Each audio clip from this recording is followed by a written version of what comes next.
I wanted to thank all of you, Anne, and you've just been a great audience, and you know my kids are here. Diane Keaton waited 34 years to tell this story. She and Al Pacino had a love that consumed Hollywood. But behind the cameras, something darker was happening. She found out he was drowning in debt despite his fame. The people around him were taking advantage. She tried to save him. She fought his representatives. She demanded better contracts. Then came the moment that ended it all. In 1990, she asked him to marry her. His answer destroyed their relationship. What she's revealing now will shock fans who thought they knew their story. Diane Keaton didn't just come from a normal home. Her mother, Dorothy Diane Keaton, had once worn a crown as Mrs. Highland Park in 1955, and that image stuck in Diane's memory forever. She was only 9 when she watched her mother win, standing proud on that stage, and something inside her shifted. Dorothy herself had grown up during the Great Depression after being abandoned by her father. So, she was determined to give her children everything she never had. That dream didn't just show up in love and care. It showed up in ink. Dorothy kept 85 journals across her lifetime, filling them with every newspaper clipping, every photo, every moment of Diane's rising fame. When she passed away in 2008 after battling Alzheimer's, Diane uncovered this mountain of memories so carefully preserved that they became the backbone of her memoir. Then again, her mother's pageant days hadn't been for fame. They were theater. They were storytelling. And they planted the seed for Diane's lifelong love of performing.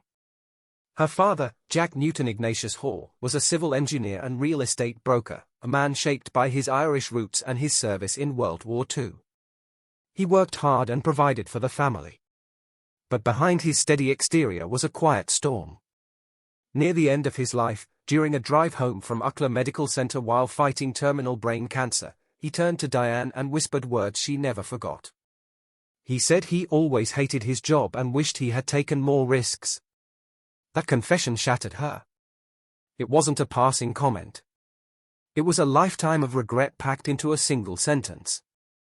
It pushed Diane to chase her dreams with everything she had. While Jack felt stuck in real estate, Diane would later transform it into a creative empire.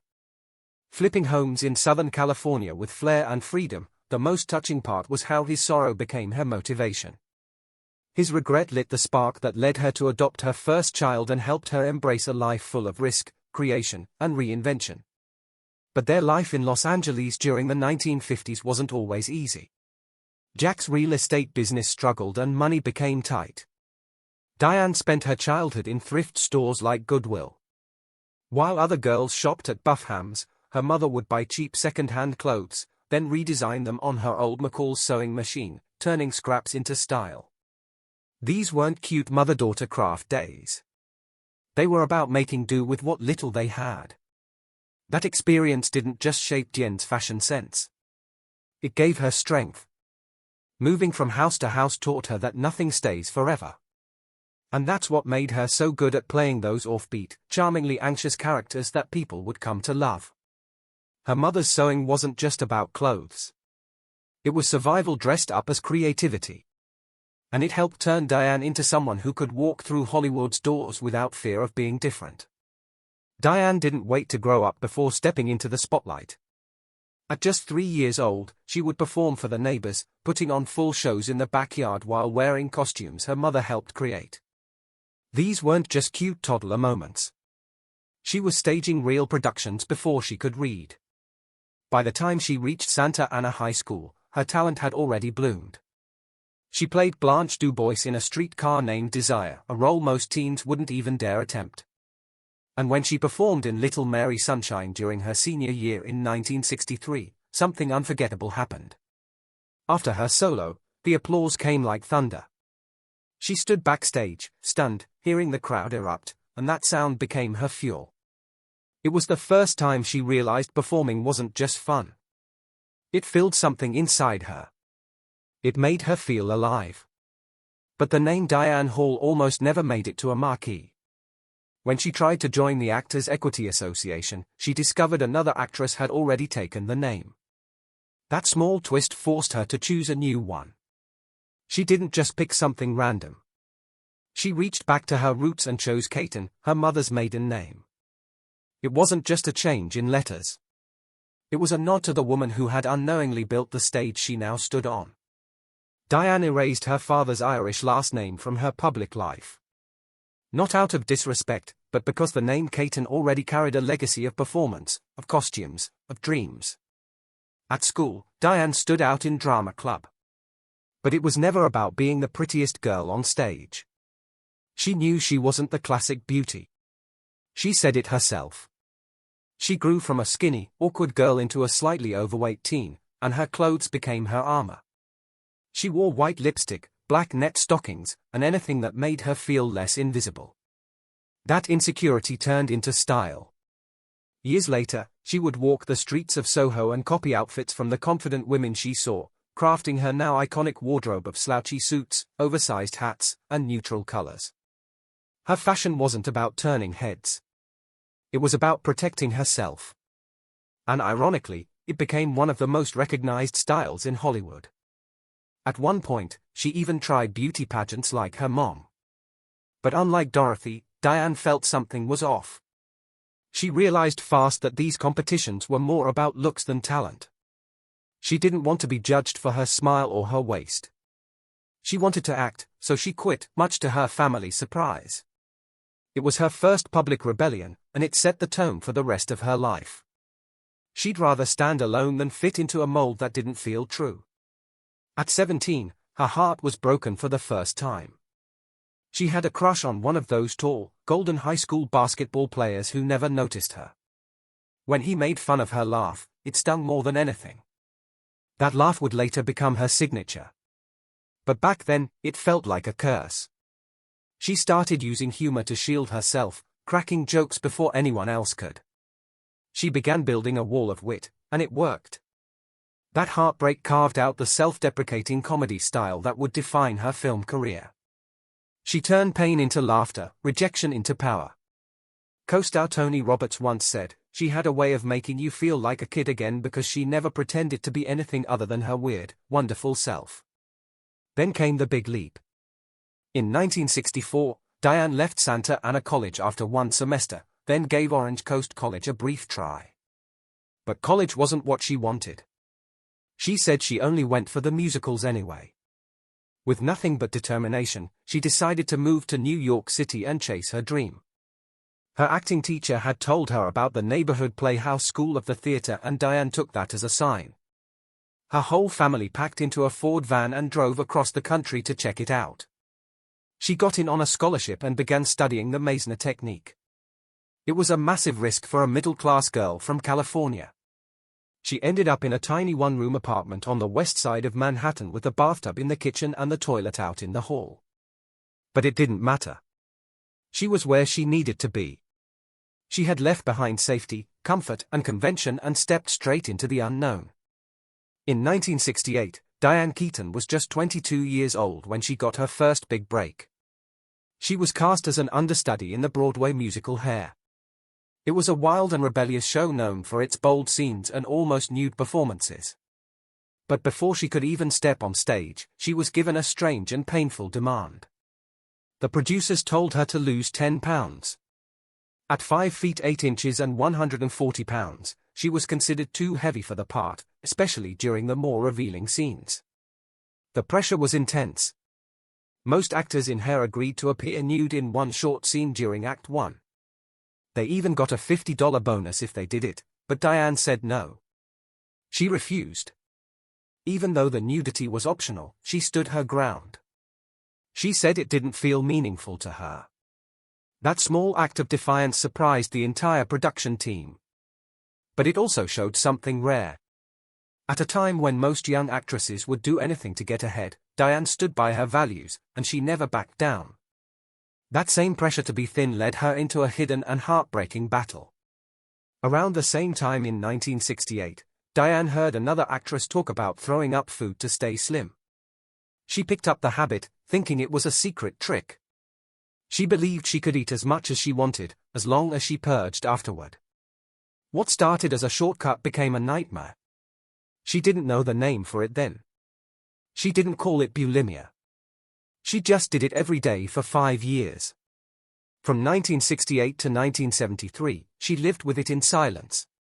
She was purging up to 20,000 calories a day. It destroyed her body from the inside. Her teeth were rotting. She developed 26 cavities. Her stomach burned constantly. Her periods became irregular. Her blood pressure dropped dangerously low. But she kept hiding it. Nobody knew. She only began to recover when she started daily therapy. She called it the talking cure. And one day, something just clicked. She said she simply didn't want to binge anymore. That moment changed everything. While all this was happening inside her, her career was slowly beginning to bloom. In 1968, she auditioned for a Broadway play called Play It Again, Sam. It was written by a man named Woody Allen. Diane almost lost the part because she was too tall. At 5 feet 8 inches, she stood 2 inches taller than Allen. The casting team hesitated, but when she stepped onto the stage, none of that mattered. Her talent carried her through. The play opened on February 12, 1969. It became a quiet hit and ran for over a year, finally closing on March 14, 1970 after 453 performances. Her role as Linda Christie was so good it earned her a Tony Award nomination in 1969. She didn't win, but the nomination alone gave her momentum. It also began something else, her long and complicated relationship with Woody Allen. They became more than just co-workers. They became partners, and their names would soon be tied together for decades. Then came the most unexpected chapter. In 1971, Diane auditioned for a movie. She had no idea what it was. She didn't read the script. She hadn't even heard of the book. She was just going to auditions, hoping something would stick. That movie was The Godfather. Somehow, even with no preparation, she got the role of Kay Adams. She was cast before anyone else. Even before Al Pacino, she actually saw his second audition in person. She remembered how nobody wanted him at first. The producers were unsure, but then he got the role. Director Francis Ford Coppola later explained why he chose Diane. He had seen her in Hair after being invited by Fred Astaire. Her voice stood out. Her presence felt different. He saw something in her that others didn't. Diane walked into The Godfather without knowing what she was getting into, and it changed her life forever. But even after landing such a huge role, Diane didn't feel like she belonged. She was scared the entire time. She didn't feel close to Coppola. She never built friendships on set. While actors like Marlon Brando and James Caan joked around, she stayed quiet. She said she felt like the weird outsider. She questioned everything. Why was she even there? She saw herself as a comedy actress, not someone fit for a dark, dramatic mafia film. Even years later, she admitted she still didn't understand why Coppola picked her. While filming The Godfather Part 2 in 1974, something changed between Diane and Al Pacino. They had known each other since the first movie, but now their relationship turned romantic. Diane was madly in love with him. She found him hilarious, charming, and full of energy. She said he was like a lost orphan. Their relationship lasted on and off for 16 years, ending around 1990. Behind the scenes, things weren't perfect. Diane discovered that Pacino, despite his fame, was deeply in debt. She was shocked. His agents and managers had taken most of his money. Diane was furious. She even confronted his lawyer and called him an ignoramus. She wanted better for Pacino. She wanted someone to take care of him properly. But their love story couldn't survive forever. During The Godfather Part 3 in 1990, Diane gave Pacino an ultimatum. Marry her or it's over. He chose not to marry. That was the end. What's most haunting is how their final breakup in real life mirrored their characters on screen. In the movie, Kay confronts Michael and says, "You became my horror." Diane later admitted that moment felt real. She wasn't just acting, she was speaking her truth. In 1973, something completely unexpected happened. Diane Keaton, fresh off her role in The Godfather, walked into a futuristic comedy that nobody saw coming. The film was called Sleeper, and it wasn't just a sci-fi spoof. It was a full-blown surprise hit. Made on a tight $2 million budget, it ended up pulling in over $18 million, almost 10 times what it cost. But what made it even more remarkable was Keaton herself. She wasn't the dramatic Corleone daughter anymore. She was now Luna Sklower, a quirky woman living in a strange future. And she was funny. Genuinely, weirdly, playfully funny. This wasn't just a movie. It was a turning point. Audiences realized she could do comedy just as easily as she could cry on command. And right there, in those scenes filled with slapstick and satire, Diane Keaton was quietly building the persona that would change her life. For years later, in 1977, that transformation exploded on screen. This time it wasn't a surprise hit. It was Annie Hall, and it changed everything. Woody Allen wrote the role specifically for her. Even the name came from real life. Annie was her nickname. Hall was her actual surname. But this wasn't just another role. It was her. The way she talked, the way she laughed at her own awkwardness, the way she dressed, none of it was fake. It was Diane Keaton being Diane Keaton. And the world fell in love with her for it. The film didn't just win awards, it swept them: Best Picture, Best Director, Best Screenplay, and for her, Best Actress. But it did more than that. Suddenly, women were copying her style: baggy trousers, floppy hats, loose ties. She sparked a national fashion craze without even trying. And men couldn't stop talking about her. She wasn't just admired, she became iconic. That same year, something wild happened. While audiences were still smiling about Annie Hall's charm, Keaton flipped everything upside down. She appeared in Looking for Mr. Goodbar, and it was nothing like anything she had done before. She played Teresa Dunn, a schoolteacher who led a double life wandering through the darkest corners of New York's nightlife. The story was based on a real murder from 1973 when a teacher named Roseanne Quinn was killed by a man she met at a bar. It was raw, it was graphic, and it shocked everyone. Some people hated it, others called it brave, but no one could ignore it. She got a Golden Globe nomination, and even the critics who didn't love the film admitted one thing: Keaton had guts. That year she gave us two completely opposite versions of herself. One made us laugh. The other made us uneasy. Both were unforgettable. Then came 1978 and she did it again. But this time the surprise wasn't in the role. It was in the tone. Interiors wasn't funny. It wasn't romantic. It was quiet, serious, and painfully human. Allen had decided to leave comedy behind, and Keaton followed him into this new world. She played Renata, a poet lost in a sea of emotional turmoil. The story was about a crumbling family full of secrets and sadness. Critics were divided.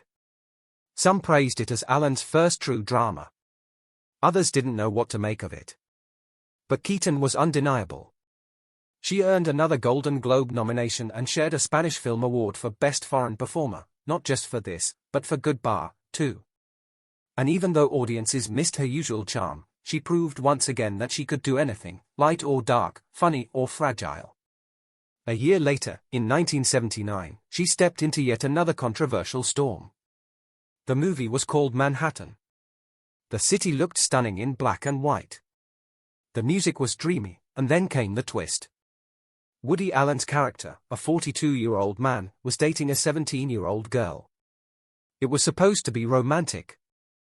But even back then, it made people uncomfortable. And as time went on, the discomfort grew. Despite the scandal, the movie made nearly $40 million in North America, becoming one of Allen's biggest hits. The Library of Congress eventually added it to its National Film Registry, calling it historically and artistically important. Keaton once again gave the story a touch of class. Her character Mary even sang "It Had to Be You," a skill she brought from her early nightclub days in New York. But none of that could distract from the whispers around the age gap story that kept growing louder with each passing year. Backtracking a bit, in 1975, she had played Sonia in Love and Death, another Allen comedy set during the Napoleonic Wars. But this one was strange in a good way. It was a parody of Russian novels, and she delivered long philosophical monologues that weren't even in the script. She just made them up. Alan later admitted that her lines were so bizarre and clever that they threw him off during filming. There's even a scene where Keaton and another actress go off on an absurd rant about wheat, quoting European art films like Andrei Rublev and Pacino. The whole thing was surreal, but somehow it worked. Many fans still call it Alan's funniest film, largely thanks to Keaton's weird and wonderful improvisation. Then there was the fashion. It didn't come from a costume department. It came from Keaton's closet when she walked onto the set of Annie Hall in 1977 wearing oversized vests, baggy khakis, men's ties, and floppy hats. No one expected it to become a cultural movement, but Ralph Lauren himself later confirmed it. None of it was his idea. It was Jen's.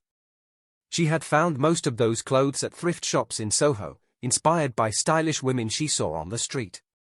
Even the famous hat came from the wife of a production designer on The Godfather. What Coco Chanel told women to take off, Diane Keaton told them to layer up, and it changed fashion forever. Years passed and by 1993, something unexpected pulled her and Alan back together. The movie was called Manhattan Murder Mystery and it was never supposed to star her. Originally, Mia Farrow had that role, but right before shooting, everything exploded. Alan and Farrow's relationship ended in flames, followed by shocking revelations about Alan's involvement with Farrow's adopted daughter, Soon-Yi. It was a media circus, and in the middle of it, Keaton stepped in. It was the first time she had worked with Alan in over 10 years. The pressure was intense. The cameras rolled during one of the most scandalous custody battles in Hollywood history. And somehow the movie still worked. Keaton earned a Golden Globe nomination for Best Actress. It would be their last big film together. Then came 2018. The world had changed.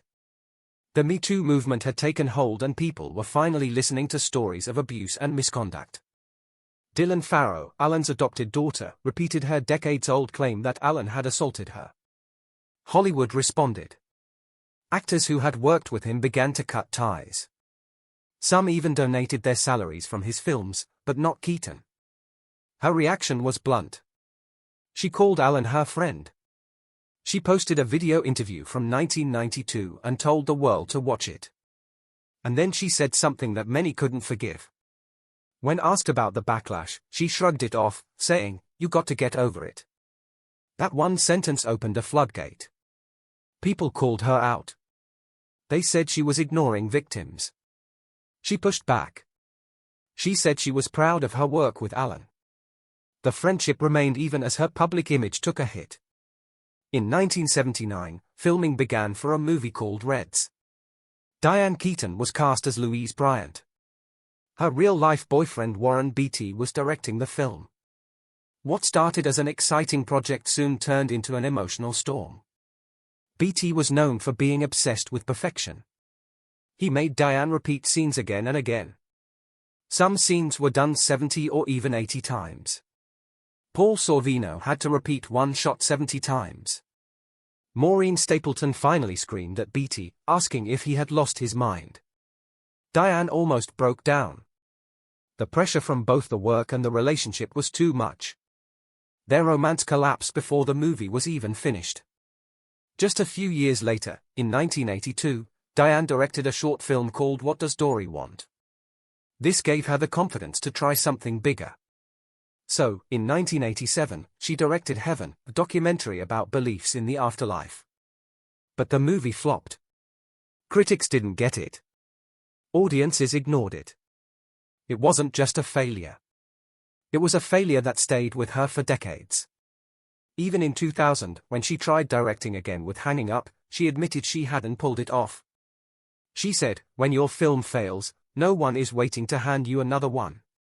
In that same year, 1987, something strange happened. Baby Boom was released and audiences loved it. It showed a powerful woman trying to balance her job and raising a child. Diane played J.C. Witt, a businesswoman suddenly forced to care for a baby. People connected with it. Many women said it reflected their real lives. The movie did well, but critics called it a chick flick. Still, it gave working mothers a moment of revenge. In the end, JC turns down a $3 million offer just to keep her new life. It was a bold choice, and so was Diane's performance. In 1986, Diane played Lenny in Crimes of the Heart. It was a role full of pain and family tension. She portrayed the oldest sister in a broken Southern family. This role meant something to her because it reminded her of her own family life. Her performance surprised critics. They said she had moved far beyond her usual characters. She wasn't just playing the quirky woman anymore. She was showing real pain, real sacrifice. The year after that, 1988, she played Anna Dunlap in The Good Mother. It was a heartbreaking role. A mother loses custody of her child after a court misunderstands a harmless situation. Diane would later face her own questions about motherhood. She adopted her first child, Dexter, in 1996 at the age of 50. Then in 2001, she adopted her son, Duke. The idea came to her after a talk with her dying father. He said he regretted not taking more risks in life. Diane realized that she had never taken risks in love or family. That conversation changed everything. Long before motherhood, Diane had fallen in love with Woody Allen. Their romance lasted only from 1970 to 1971. But he never forgot her. When he made Annie Hall in 1977, he based the entire character on Diane. Even the name came from her. Annie was her nickname and Hall was her real last name. She didn't just inspire the character. She was the character.